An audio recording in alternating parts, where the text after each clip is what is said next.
Hello students, I am A K. Agarwal. Students, ये जो आपको वीडियो देने जा रहे हैं केमिस्ट्री का वीडियो है और पिछले वीडियो का ही कंटिन्यूशन वीडियो है, मतलब उससे आगे के क्वेश्चंस चल रहे हैं उसी चैप्टर में, फर्स्ट चैप्टर के अंदर। ठीक है, प्लीज़ आप हमारे वीडियो को लाइक और सब्सक्राइब कीजिए और बेल आइकन को क्लिक कीजिए, जिससे कि जो भी हम आपको वीडियो दें तो आप तक पहुँच सके और हम भी एनकरेज हो सकें। ठीक है, देखिए, how will you find the equivalent weight of the element? How will you find the equivalent weight of the element using Faraday's second law of electrolysis? Faraday के second law of electrolysis का use करते हुए equivalent weight कैसे निकालेंगे? By second law of electrolysis, second law of electrolysis W1 upon W2 equal to होता है E1 upon E2। ठीक, where W1 क्या होता है? Amount of substance liberated or deposited at electrode in first voltameter। जो first voltameter होगा, हमने आपको बताया था, ऐसा पॉट, ऐसा बर्तन जिसके अंदर इलेक्ट्रोलिसिस की रिएक्शन होती है, उसे कहते हैं वोल्टामीटर। वोल्टमीटर नहीं, वोल्टमीटर तो वोल्टेज नापने का एक एपरेटस होता है, वोल्टेज नापने का, उसे कहते हैं वोल्टमीटर। एक होता है वोल्टामीटर, वोल्टा ए लगाएंगे, वोल्टा।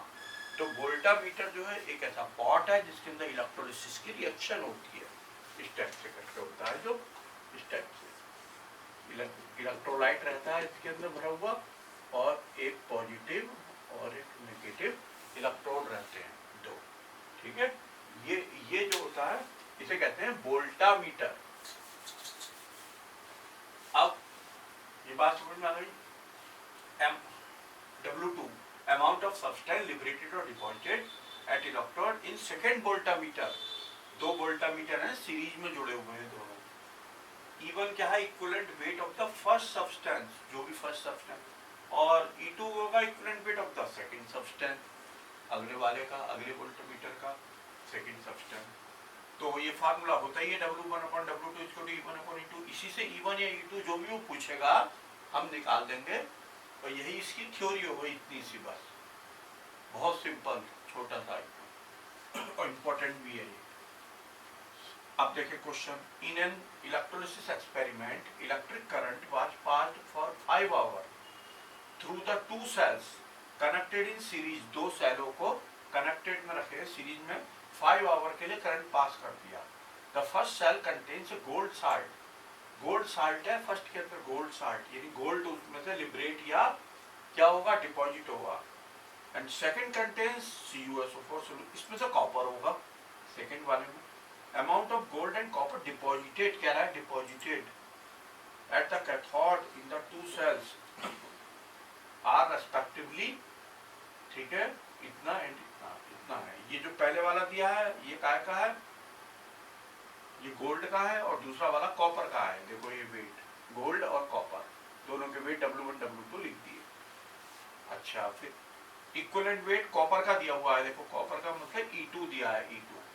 E1 पूछ रहा है हमसे, तो सिंपल सा यही फार्मूला लगा दिया, बस कैलकुलेट हो गया, आंसर हो गया, वेरी सिंपल। देखिए नया question, define number of gram molecules. Number of gram molecules को डिफाइन करना है। नंबर फॉर्मूला होता है number of gram molecules equal to mass in gram of the substance. कोई भी सब्सटेंस है उसका मास ले लो ग्राम में, upon molecular mass of the substance, substance का मॉलिक्यूलर मास। इनका रेशियो जो है mass in gram of the substance and molecular mass of the substance. ये जो molecular mass of the substance आएगा ये AMU में आएगा, ध्यान रखना AMU में, ये वाला नीचे वाला। ठीक है, molecular mass of the substance जो होगा ये AMU में होगा, AMU में। ठीक, मॉलिक्यूलर मास। ठीक है, अब इसको आप कैसे लिखेंगे? इसको लिखेंगे number of gram molecules is equal to the ratio of, किस किस का रेशियो? Mass in gram of the substance to the molecular mass of the substance. ये देखो, number of gram molecules is equal to the ratio of mass in grams of the substance to the molecular mass of the substance. ठीक हो गया, इससे ही अपने मन से लिख दी डेफिनेशन। अब इसके ऊपर डिपेंड, इसी फॉर्मूले पे डिपेंड क्वेश्चन देखें आप। बहुत सिंपल सा क्वेश्चन है, कैलकुलेट द मास ऑफ, हमें मास कैलकुलेट करना है, ये मास इन ग्राम वाला। क्या 2 ग्राम मॉलिक्यूल, 2 ग्राम मॉलिक्यूल ये दे रखा है, number of gram molecule 2 gram molecule of Cl2। ठीक है, देखो फर्स्ट पार्ट ही देख लो पहले, सेकंड और थर्ड बाद में पढ़ेंगे। नंबर ऑफ ग्राम मॉलिक्यूल कितने दे रखे हैं, देखो इसमें 2 दे रखे हैं, नंबर ऑफ ग्राम मॉलिक्यूल 2 दे रखे हैं। मास इन ग्राम पूछ रहा है, कह रहा है देखो कैलकुलेट मास, मास इन ग्राम पूछ रहा है, और मॉलिक्यूलर मास निकाल लो आप अपने आप। बात ये देख रहे ना, मॉलिक्यूल की बात कर रहा है या एटम की, इसमें एटम की बात कर रहा है, इसमें मॉलिक्यूल की, इसमें मॉलिक्यूल की। ठीक है, तो Cl2 होता है Cl2 मॉलिक्यूल, और एटम क्लोरीन का एटम होता है Cl। इसमें एटम ऑफ क्लोरीन की बात कर रहा है थर्ड पार्ट में, यानी ओनली Cl। ये Cl2 होगा इसके अंदर, इसमें मॉलिक्यूल ऑफ Cl2 है, यानी Cl2 क्लोरीन का मॉलिक्यूल। ठीक है, तो 35.5 होता है Cl का, 2 है तो 35.5 इंटू 2 यानी 71 AMU हो गया। ठीक है, 71 AMU। तो ये फार्मूला लगा दिया, ये वाला, ये फार्मूला, इसमें वैल्यू डाल दी और W की वैल्यू निकाल दी। ठीक है, सेकेंड पार्ट देखें आप, सेकेंड पार्ट में 10.5 ग्राम है आपकी बात, तो नंबर ऑफ ग्राम मॉलिक्यूल 10.5। ठीक है, मास इन ग्राम हमने निकालना है। अगले में मतलब मॉलिक्यूलर मास, ठीक है, किसका, अमोनिया का, तो N का लिख दिया, H का 1 होता है, 3 प्लस करके 17 AMU आ गया। ठीक है, तो बस इसमें डाला, फॉर्मूला में आंसर आ गया। थर्ड पार्ट, नंबर ऑफ को दे रखे हैं, नंबर ऑफ ग्राम एटम्स, अब क्या एटम के 2, मास इन ग्राम पूछ रहा है, atomic mass of the chlorine, atomic mass Cl अकेली है 35.5, एटम है ना, एटम क्लोरीन का अगर एटम है तो Cl होगा, मॉलिक्यूल है तो Cl2 होगा। ठीक है, तो ये 35.5 वैल्यू डाल दी, तो ये आ गया आंसर, कंप्लीट हो गया। ठीक है, नया क्वेश्चन देखिए, what is mole concept, mole concept से बताना है आपने, what is the mole concept. तो अकॉर्डिंग टू मोल कॉन्सेप्ट क्या है, मोल कॉन्सेप्ट हम आपको ऐसे बताते हैं पहले, कि जैसे आपने ना मॉलिक्यूलर मास देखा, जैसे NaCl है, ठीक है, NaCl, Na का आपको पता है 23 होता है Na का, और Cl का 35.5 होता है, तो ये जो है आपका 0.5, 8 और ये आ गया 50 पॉइंट इतना आ गया, इतने ग्राम मॉलिक्यूलर मास हमने NaCl का ग्राम मॉलिक्यूलर मास ले लिया। ठीक है, ग्राम मॉलिक्यूलर मास, तो 58.5 ग्राम आया। क्या बोले, ग्राम मॉलिक्यूलर मास।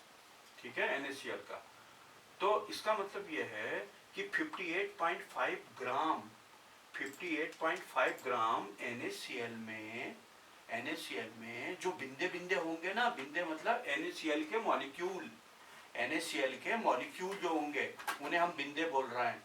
NaCl के जो मॉलिक्यूल होंगे वो कितने होंगे, 6.02 इंटू 10 की पावर 23, 6.02 इंटू 10 की पावर 23 एवोगाड्रो नंबर होता है, उसके बराबर होंगे।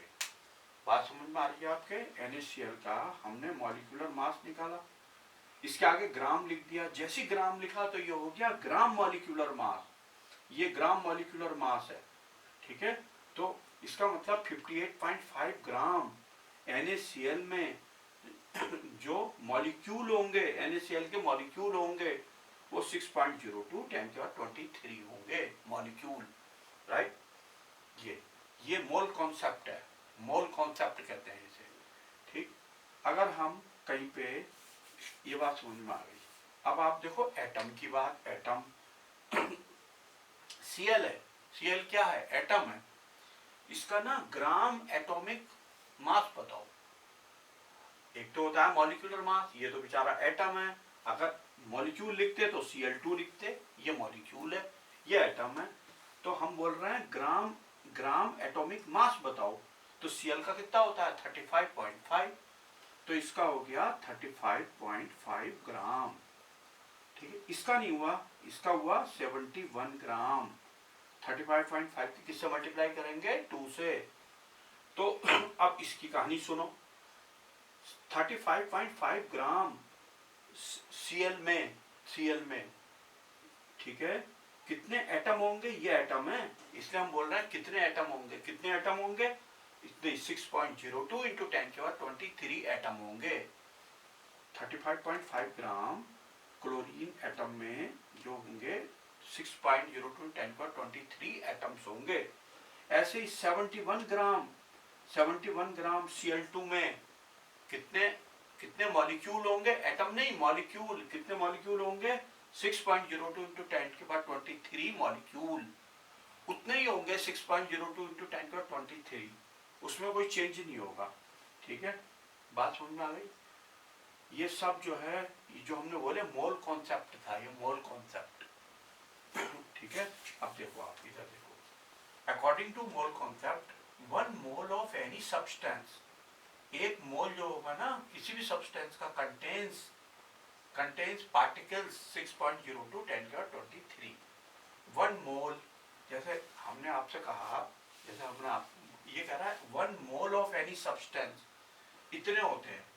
जैसे हम आपसे एक दिन बताया भी था, हमने आपको पैसे दिए, बर्तन दिया, एक पॉट, और कहा मार्केट से 1 मोल Cl2 ले आओ। आपसे क्या कहा? पैसे और पॉट दिया, बर्तन, और एक शॉप पर क्लोरीन मिलती है, और हमने कहा 1 मोल Cl2 ले आओ। जाके 1 मोल Cl2 आप गए, आपने उससे कहा 1 मोल Cl2 दे दे। वो बोला भाई मैं नहीं जानता मोल फोल, ये क्या बोल रहा है मोल, मेरे को तो कांटा है, इलेक्ट्रॉनिक कांटा है, मेरे को तो ग्राम में बता कि कितने ग्राम Cl2 दूं तो मैं उतने ग्राम दे दूंगा, इतने रुपए पर ग्राम है। तो आप केमिस्ट्री के स्टूडेंट हो, आपने हिसाब लगाया, तो आप बोले उससे 71 ग्राम दे दे Cl2। आपने क्या करा? 1 मोल का मतलब होता है इसका मॉलिक्यूलर मास। ये Cl2 है ना, Cl2, तो Cl का 35.5 होता है, 2 से मल्टीप्लाई करी, 71 आ गया। तो 1 मोल Cl2 का मतलब है 71 ग्राम Cl2। आपने 71 ग्राम Cl2 लिए, पैसे दिए, हमसे आके बोले 1 मोल Cl2 ले आया। अब हमने कहा ठीक है, ढक्कन खोल इसका और इसके अंदर बिंदे गिन। बिंदे का मतलब Cl2 का मतलब मॉलिक्यूल। चिमटी लेके बैठ जा और एक एक मॉलिक्यूल निकाल के रखता रहे। होता नहीं है ऐसा, आर्टिफिशियल बात बोल रहे हैं आपको समझाने के लिए। आपने चिमटी से एक एक Cl2 निकाल के रखते रहे, मॉलिक्यूल गेंद की तरह, और गिनते रहे, तो पता है कितने निकलेंगे उसमें से, पॉट में से? 6.02 इंटू 10 की पावर 23, इतने निकलेंगे। बात समझ में आ रही है आपकी? इसका मतलब 71 ग्राम Cl2 यानी 1 mole of any substance contain इतना। 1 मोल का मतलब क्या था? 71 ग्राम Cl2। ठीक है, ये। अब आप दूसरी बात पे आ जाओ। हमने कहा 1 मोल Cl ले आओ आपसे, ये एटम हो गया, ये नहीं है मॉलिक्यूल, ये एटम है, एटम। 1 मोल Cl ले आओ, तो आप जाके उससे ये नहीं कहोगे 71 ग्राम दे दे। अब क्या कहोगे? Cl कहा हमने, एटम मंगवाए, मॉलिक्यूल नहीं मंगवाए तुमसे। एटम अलग मिलते हैं, मॉलिक्यूल अलग। तो जो है आप कहोगे 35.5 ग्राम। तो आप उससे कहोगे 35.5 ग्राम Cl एटम दे दे। लाओगे, हमसे बोलोगे 1 मोल ले आया मैं। ठीक है, फिर हमने कहा भाई ऐसा ठीक है, ढक्कन खोल, और ढक्कन खोल के चिमटी लेके बैठ जा और बिंदे गिन। बिंदे का मतलब अब है Cl, क्योंकि जो तुम खरीद के लाए हो, अब लाए हो खरीद के Cl, तो तुम Cl एक एक रखते बाहर रखते रहो, तो पता कितने निकलेंगे उसके अंदर पॉट में? यही निकलेंगे 6.02 10 के 23 एटम ही निकलेंगे। वहां मॉलिक्यूल निकल रहे थे, वो अलग चीज होती है मॉलिक्यूल। अब एटम निकल रहे हैं तो एटम भी इतने ही निकलेंगे। ये बताया इसने मोल कॉन्सेप्ट के अंदर, ये आइडिया दिया इसने। ठीक है, कि जो है इतने निकलते हैं। देखो 1 मोल ऑफ एटम, ये देखो 1 मोल एटम में भी इतने ही एटम होंगे। 1 मोल मॉलिक्यूल होगा तो उसमें भी इतने ही मॉलिक्यूल होंगे। 1 मोल आयन होगा, अगर आयन, हमने कहा आयन लेकर के आओ, Na पॉजिटिव NaCl होता है, NaCl साल्ट, नमक। तो अब हमने कहा जाओ Na आयन खरीद के लाओ। हमने कहा 1 मोल Na आयन ले आओ, ये Na आयन 1 मोल, राइट, ले आओ। तो आप जाके उससे कहोगे Na का होता है 23, Na का 23 ग्राम Na पॉजिटिव दे दे। क्या कहोगे जाके? 23 ग्राम Na पॉजिटिव दे दे। और आके हमसे बोलोगे 1 मोल Na पॉजिटिव ले आया मैं। हमने कहा भाई गिन, ढक्कन खोल के चली से कितने हैं। तो चिमटी से गिनना शुरू करे तो Na पॉजिटिव निकलेंगे अब की बार। तो वो कितने निकलेंगे? इतने ही निकलेंगे। ये कह रहा है देखो 1 मोल आयन का मतलब भी यही होता है, इतने आयन, इतने। बात समझ में आती है? अच्छा, इलेक्ट्रॉन, मान लो हमने इलेक्ट्रॉन खरीदने के लिए भेज दिया, ठीक है, 1 मोल इलेक्ट्रॉन खरीदने के लिए भेज दिया, तो भी इलेक्ट्रॉन इतने ही निकलेंगे, ठीक है, कुछ भी हो सब यही इतने ही निकलेंगे। इसे मोल कॉन्सेप्ट कहते हैं। बात समझ रहे हो आप? बात ये ठीक, ये मोल कॉन्सेप्ट था। पहले भी हम आपको एक्सप्लेन कर चुके हैं, आज पता है, ध्यान से इसे आप याद रखो, ठीक, बहुत इंपॉर्टेंट चीज है केमिस्ट्री की। अब how will you prove that mass of single hydrogen atom is 1.67 10 के माने 24 ग्राम बाय मोल कॉन्सेप्ट। आपने मोल कॉन्सेप्ट से ये प्रूव करना है कि सिंगल हाइड्रोजन एटम का जो मास है ना वो इतना होता है, ठीक है, ये प्रूव करके दिखाना है। तो हाउ विल यू प्रूव? देखो आप ध्यान से सुनना बात। हाइड्रोजन जो है, हाइड्रोजन, सिंगल हाइड्रोजन की बात चल रही है। Gram atomic mass of hydrogen कितना होता है? आप 1 बोलते हो ना, 1 हाइड्रोजन का 1 नहीं होता, 1.008 होता है ग्राम। अब ग्राम एटॉमिक मास कहा था इसलिए हमने आगे ग्राम लिखा है। अगर हम यहाँ वो नहीं लिखते, ग्राम नहीं लिखते, तो फिर ये ग्राम हटता, एटॉमिक मास ऑफ हाइड्रोजन होता। Atomic mass of hydrogen 1.008 AMU। अगर यहाँ से ग्राम हटेगा तो यहाँ से ग्राम हट जाएगा, AMU आ जाएगा फिर, ठीक है। अंतर समझ लेना दोनों में बहुत दिमाग से। ये जो 1.008 ग्राम है, 1.008 ग्राम, इसमें पता है तुम्हें कितने बिंदे होंगे? बिंदे का मतलब हाइड्रोजन एटम होंगे। हाइड्रोजन एटम 6.02 इंटू 10 की पावर 23 एटम होंगे, इतने बिंदे होंगे इसके अंदर। बात समझ रहे हो आप? इसमें 1.008 ग्राम में कितने हाइड्रोजन एटम होंगे? तो 6.02 10 की पावर 23 हाइड्रोजन एटम होंगे। बट अगर हम यहाँ से ग्राम हटा देते और हम ये लिखते यहाँ पे AMU, AMU मतलब एटॉमिक मास ऑफ हाइड्रोजन का मतलब है एटॉमिक मास ऑफ हाइड्रोजन इतना AMU। अब पता है तुम्हें ये क्या हो गया? ये जो लिखा है, ये AMU जो लिखा है, ये केवल 1 एटम का मास लिखा है, 1 एटम का, 1 एटम का मास है ओनली ये। बात समझ रहे हैं आप? ओनली 1 एटम का मास है ये, 6.02 10 का 23 एटम का नहीं है। अगर ग्राम एटॉमिक मास लिख दिया, ग्राम एटॉमिक मास, फिर तो होता है 6.02 10 का 23 एटम्स का। और खाली एटॉमिक मास लिखा तो एटॉमिक मास ऑफ हाइड्रोजन का मतलब होता है मास ऑफ 1 हाइड्रोजन एटम। देखो हम आपको लिख के दिखाते हैं, पहले भी बता चुके हैं पिछले किसी वीडियो में। एटॉमिक मास का मतलब होता है mass of 1 atom, mass of 1 atom, only 1 atom, 6.02 10 का 23 एटम का नहीं, ठीक है, mass of 1 atom, atomic mass का मतलब। अगर ग्राम एटॉमिक मास लगा दिया, देखो ये ग्राम एटॉमिक, एटॉमिक मास ये लगा दिया, तो ये तो फिर अलग कमाल चीज है, बिल्कुल अलग एकदम। ग्राम एटॉमिक मास का मतलब है मास ऑफ 1 एटम नहीं, ये है 6.02 10 की power 23 atoms, atoms, mass of, ठीक है, मास ऑफ, दोबारा लिखते हैं, मास ऑफ 6.02 10 की पावर 23 एटम्स। कितना अंतर है इनमें? बहुत जमीन आसमान का अंतर है, जरा सी मिस्टेक होती घूम जाएगा। ग्राम एटॉमिक मास का मतलब है मास ऑफ 6.02 इतने एटम्स का, और खाली एटॉमिक मास का मतलब है mass of one atom, only one atom. इसको आप ध्यान रखना, ये वेरी इंपॉर्टेंट है, वेरी इंपॉर्टेंट। ठीक है। अच्छा अब आप देखो, तो atomic mass of hydrogen 1.008 AMU। ठीक है, atomic mass of hydrogen 1.008 AMU।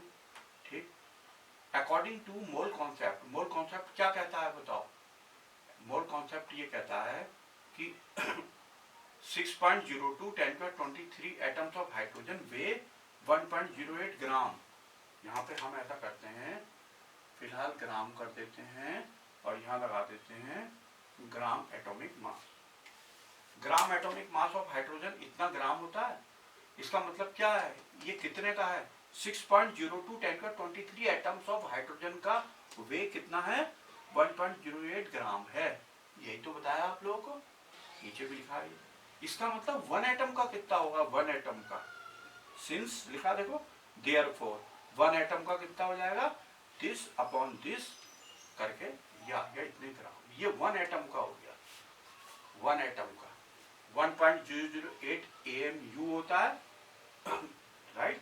एक एटम का वेट कितना होता है? 1.008 AMU, ग्राम नहीं AMU, या 1.67 × 10⁻24 ग्राम।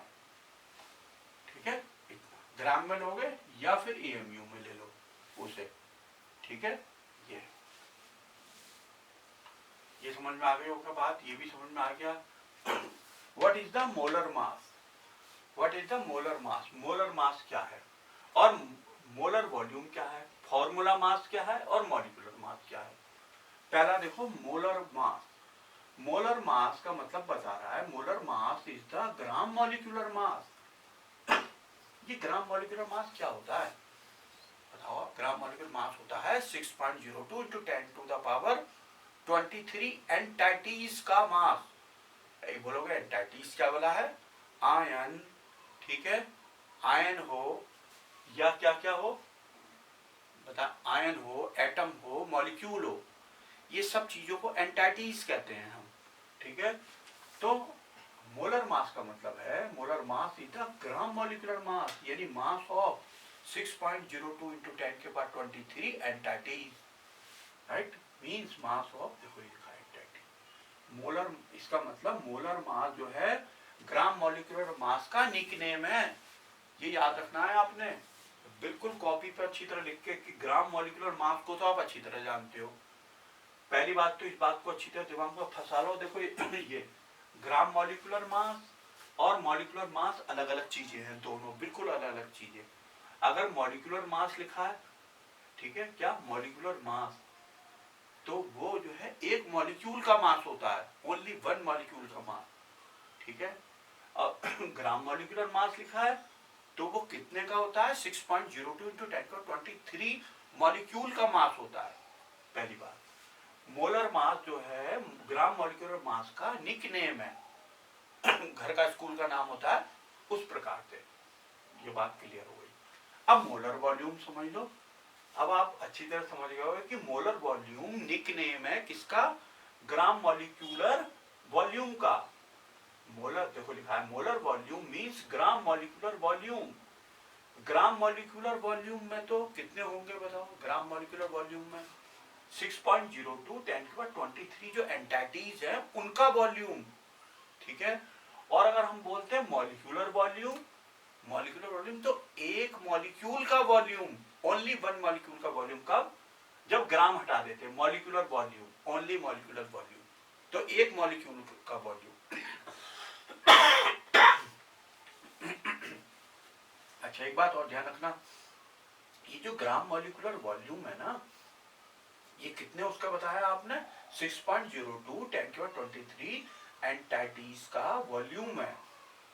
और वो कितना होता है ये भी ध्यान रखो आज से, 22.4 लीटर होता है, फिक्स है 22.4 लीटर, वो भी STP पर, स्टैंडर्ड टेम्परेचर प्रेशर पर। स्टैंडर्ड टेम्परेचर प्रेशर कितना कितना होता है आपको बताया था, 0 डिग्री सेंटीग्रेड तो होता है स्टैंडर्ड टेम्परेचर।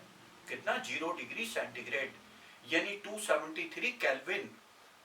डिग्री सेंटीग्रेड को केल्विन में कन्वर्ट करने के लिए 273 ऐड कर देते हैं। क्लियर है? अब प्रेशर बताओ कितना होता है एसटीपी पे, स्टैंडर्ड प्रेशर कितना होता है 760 mm of mercury column. 760 mm, ध्यान रखो 760 mm ये स्टैंडर्ड प्रेशर होता है। कोई पूछ लेगा एसटीपी पर टेम्परेचर बताओ कितना और प्रेशर बताओ कितना, तो आपने याद रखना है। ठीक है, अच्छा ये हो गया। अब फॉर्मूला मास आ जाओ। अच्छा एक बात और ध्यान रखना, आप इस बात को और क्लियर करें कि ग्राम मॉलिक्यूलर वॉल्यूम ना, कोई आपसे पूछे कभी 6.02 इंटू 10⁻23 जो मॉलिक्यूल होते हैं, ठीक है ना, 1 मोल में उनका वॉल्यूम कितना होता है, तो आप बोलोगे 22.4 लीटर। ठीक हो गया, एसटीपी पर वो। फॉर्मूला मास समझ लो, formula mass and molecular mass दो चीजें हैं। देखो ध्यान करो, अधिकतर मॉलिक्यूल, हम आपको एक बात बताते हैं, अभी हम समझाते हैं। अधिकतर मॉलिक्यूल मोनोमर के रूप में एग्जिस्ट करते हैं। Monomer, right, monomer. मोनोमर का मतलब ये होता है जैसे NaCl है, कहीं पे H2SO4 है, कोई भी है ना, तो इसमें जो है एक ही मॉलिक्यूल होता है, एक ही मॉलिक्यूल कुल मिलाकर के, और वो फ्रीली एग्जिस्ट कर सकता है नेचर में, तो उसे कहते हैं ये मोनोमर के रूप में एग्जिस्ट कर रहा है। कुछ मॉलिक्यूल ऐसे होते हैं डाइमर के रूप में एग्जिस्ट करते हैं। डाइमर का मतलब दो मॉलिक्यूल अकेला अगर होगा, जैसे AlCl3 है, ठीक है, AlCl3 अगर वो अकेला है AlCl3 तो एग्जिस्ट नहीं करेगा। तो इसका जो अगर आप मास निकालोगे तो वो मॉलिक्यूलर मास नहीं कहलाएगा। ये पता है AlCl3 अकेला एग्जिस्ट ही नहीं करता, ये तो डाइमर के रूप में एग्जिस्ट करता है, यानी दो मॉलिक्यूल 2 से मल्टीप्लाई करो तो हो गया Al2Cl6, ये डाइमर के रूप में हो गया, ऐसे डाइमर। ठीक है, ये मोनोमर के रूप में एग्जिस्ट कर जाते हैं। तो अगर आ गया एल्यूमिनियम क्लोराइड का फॉर्मूला मास बताओ, फॉर्मूला बताओ, तो फॉर्मूला तो AlCl3 है, बट मॉलिक्यूलर बताओ उसका मॉलिक्यूल किसका, एल्यूमिनियम क्लोराइड का। किसने कहा एल्यूमिनियम क्लोराइड का मॉलिक्यूलर फॉर्मूला लिखो, आपने लिख दिया AlCl3, जीरो, बिल्कुल गलत हो गया। मॉलिक्यूल जो होता है, मॉलिक्यूल वो होता है जो फ्री स्टेट में एग्जिस्ट कर सके, और फ्री स्टेट में ये एग्जिस्ट करता है, ये वाला डाइमर की फॉर्म में।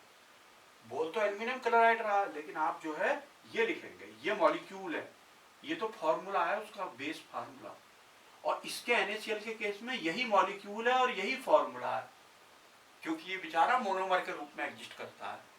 कुछ तो ट्राइमर के रूप में भी एग्जिस्ट करते हैं, ट्राइमर 3 मिलकर के एक बनाते हैं, ठीक है, ट्राइमर के रूप में। तो ये जो है आपने ऐसा ध्यान रखना है। तो formula mass, sum of the atomic masses of all the atoms present in the chemical formula of the substance is called the formula mass। ये देखो केमिकल फॉर्मूला, जैसे उसने कहा एल्यूमिनियम क्लोराइड का फॉर्मूला दीजिए, फॉर्मूला, ठीक है, तो AlCl3, उसका मास दीजिए, तो जितने भी एटम है उनका सम कर दो, एटम के मास का। Sum of the atomic masses of all atoms present in chemical formula of the substance, ठीक है, of the formula mass. Example chemical formula of the water H2O, तो फॉर्मूला मास निकाल दिया, इतना हो गया। अगर एल्यूमिनियम क्लोराइड का भी फॉर्मूला मास आ गया, देखो ये formula mass of aluminium chloride, तो AlCl3 से निकालोगे, AlCl3 से ये आ गया, AMU में निकला, एक का एक, ये एक जो फॉर्मूला है उसका, ठीक है ना, उसका निकला है मास। लेकिन अगर मॉलिक्यूलर आ गया निकालने के लिए, मॉलिक्यूलर मास किसका, H2SO4 का, NaCl का और एल्यूमिनियम क्लोराइड का, तो इनका तो कोई बात नहीं, लेकिन इसका जो है ना एल्यूमिनियम क्लोराइड का अगर आपने AlCl3 से निकाल दिया मॉलिक्यूलर मास, गलती हो जाएगी, तो Al2Cl6 से अब बताना पड़ेगा ये डाइमर के रूप में एग्जिस्ट करता है फ्री स्टेट में। देखो अब इसे समझो, ये क्या है molecular mass. Molecular mass of a substance is the sum of atomic masses of all the atoms present in its molecular formula। Same वही डेफिनेशन लिखी है, ये NaCl क्या है, यही मॉलिक्यूल है, तो जितने भी एटम्स होंगे ना उनका सम कर दो। बट इसके केस में जितने भी एटम है उनका सम करना पड़ेगा, यानी इसके एटम 2 होगा, इसके 6 हो गए, यहां अंतर आ रहा है, ठीक है। बस chemical formula of aluminium chloride AlCl3, but it exist, ठीक है, but it exist as a dimer, ठीक है। सो इट्स मॉलिक्यूलर फॉर्मूला कितना हो जाएगा Al2Cl6, सो मॉलिक्यूलर मास हो जाएगा इतना, but formula mass of aluminium chloride इतना, ठीक है। ये अंतर हो गया, तो आपको समझ में आ गया होगा सब ये, ठीक है।